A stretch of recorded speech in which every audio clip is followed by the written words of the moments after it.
MS ওয়ার্ডে file open করার পরে আমাকে টেবিল নিতে হবে। এখন আমি টেবিলটা পাবো কই? দেখুন এখানে দেখুন উপরে আপনারা লক্ষ্য করুন, টেবিলটা file, home, insert, page layout, তারপর রেফারেন্স, তারপরে mailings, receipt, review, add in. এটা হলো উইন্ডোজ 10 ভার্সনে আমি আপনাদেরকে দেখাচ্ছি। যদি আপনারা অন্য কোনো উইন্ডোজ 7 সেগুলো তো আপনি এরকমইভাবে পাবেন। তবে যারা আগের যেমন সার্ভিস প্যাক 2, সার্ভিস প্যাক 1, 3 সেগুলোতে হয়তো বা অন্য ধরনের দেখা যাবে। যারা উইন্ডোজ 7, 10 তারপরে 11 ব্যবহার করেন, মানে উইন্ডোজ 7-এর পর থেকে যত ধরনের ভার্সন আছে আপনারা এভাবেই দেখতে পাবেন। এখন হলো যে আমি টেবিল নিয়ে আসবো। আমার এটা হলো এমএস ওয়ার্ড একটা পেজ আমি নিয়ে ওপেন করেছি। তো এটাতে আমি টেবিল নিয়ে এসে কাজ করব। টেবিলটা আছে হলো আমার ইনসার্ট। দেখুন আপনারা সবাই লক্ষ্য করুন, ইনসার্ট এখানে লেখা আছে। হোমের পরে যে ইনসার্ট লেখা আছে, ইনসার্ট এখানে আমি ক্লিক করব। এখানে ক্লিক করার পরে দেখুন, এখানে ক্লিক করব। এখানে টেবিল ক্লিক করার পরে দেখুন আমার এই অপশনগুলো চেঞ্জ হয়ে গেছে। এই অপশনগুলো আমার চেঞ্জ হয়ে গেছে। আমি এখানে টেবিলের উপর ক্লিক করব। টেবিলের উপর ক্লিক করার পরে আমাকে দেখতে হবে যে আমি আসলে টেবিলে কয়টা আমি কলাম নেব। কলামটা হলো আসলে কলামটা এই যে 1, 2, 3, 4, এটা আপনার টেবিল এবং কলাম। এখন আপনি এভাবেও নিতে পারেন, অথবা আপনি এখানে ইনসার্ট টেবিল এখানে আপনি ক্লিক করে আপনি নাম্বার অফ কলাম, দেখুন লেখা আছে নাম্বার অফ কলাম, আপনি কলাম কয়টা নেবেন আর হলো রো কয়টা নেবেন সেটা আমি আপনাদেরকে দেখুন। এখানে রো কিন্তু 2টা আছে, রো 2টে, কলাম হলো 5টা। এটা আমি কিন্তু আপনি কম ভাড়া করতে পারবেন। আপনি এখানে উপরে চাপ দিয়ে আপনি 6টা, 7টা, 8টা করে নিতে পারবেন। তাই আমি 7টাই নিলাম। আর রো নিলাম হলো 2টা আমি 3টে নিলাম, রো 3টে নিলাম মনে করেন, দিয়ে আমি ওকে করলাম। দেখুন রো কিন্তু রো হলো এটা হলো রো, দেখুন রো, এটা কিন্তু রো। আর কলাম হলো এটা, দেখুন যেটা সিলেক্ট হচ্ছে এটা মনে করবেন হলো কলাম, এটা হলো কলাম, এটা হলো কলাম, আর এটা হলো রো। আমি কয়টা কলাম নিয়েছিলাম এখানে? 7টার মতো মনে হয়। 1, 2, 3, 4, 5, 6, 7, আমি 7টা কলাম নিয়েছিলাম।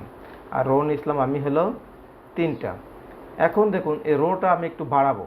তাহলে আমি এখানে রো বাড়াবো কিভাবে? দেখুন এখানে কার্সার এখানে রাখবেন, একদম রোর একদম শেষ মাথায় এখানে কার্সার রাখার পরে আপনি এন্টার দেবেন। এন্টার দিলে পর দেখুন একটু বেড়ে গেল। আবার কার্সার আপনি এখানে রাখবেন, আবার এন্টার দেবেন, আবার রো বেড়ে যাবে। এরকমভাবে আপনি রো আপনি বাড়াতে পারবেন। আবার যদি রো আপনি কমাতে চান তাহলে আপনি এটা সিলেক্ট করে নেবেন। আপনি কয়টা রো আপনি কমাবেন সেক্ষেত্রে আপনি সিলেক্ট করে নেবেন। যদি আপনি সিলেক্ট করার পর রাইট বাটনে ক্লিক করবেন।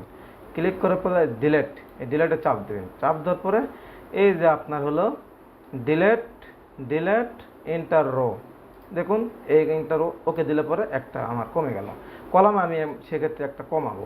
তাহলে আমি এই কলাম একটা সিলেক্ট করে নিলাম, আবার আমি ডিলেট কলামে গেলাম, দেখুন একটা কলাম এখানে কমে গেছে। আমি যদি একটা কলাম বাড়াতে চাই তাহলে সেক্ষেত্রে আমি একটা কলামে সিলেক্ট করব। করার পরে আমি এখানে ইনসার্ট করব। ইনসার্ট করার পরে আমি কলামটা নেব কোন সাইডে, যেটা আমি সিলেক্ট করেছি, এখানে যে সিলেক্ট করেছি এই সিলেক্টের আমি ডান পাশে নেব না বাঁ পাশে নেব। লেফট মানে হলো বা, রাইট মানে হলো ডান, ঠিক আছে? তা আমি আসলে কোথায় নেব? তা আমি যদি এখানে লেফটে নেই তা আমি লেফটে ক্লিক করব।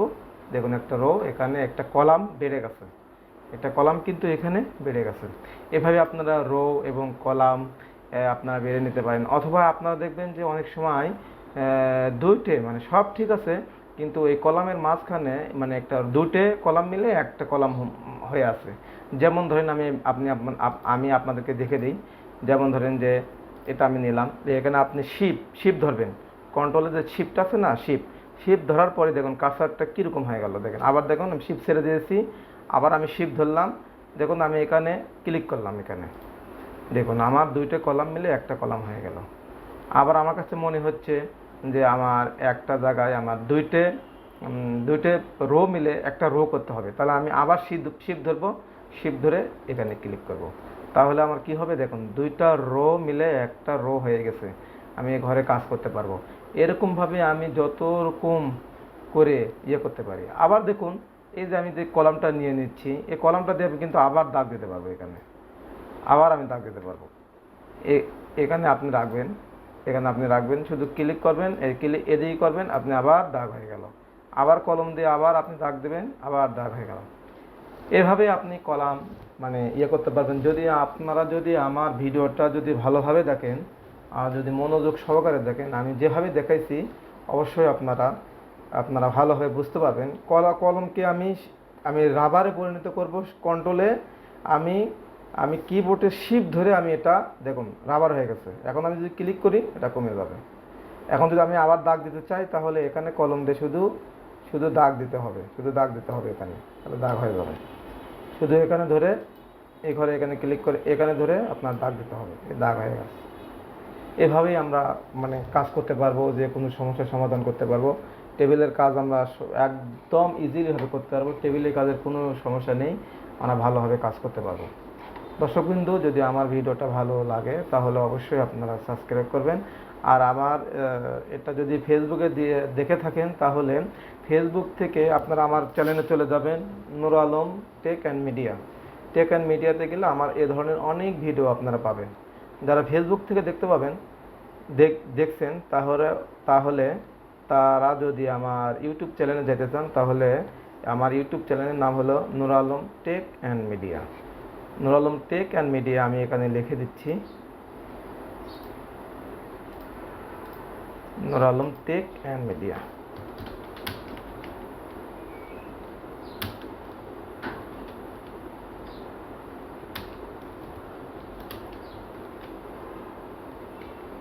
আপনারা এই ভিডিওতে যাবেন, গেলে পরে এটাই হলো আমার চ্যানেলের নাম।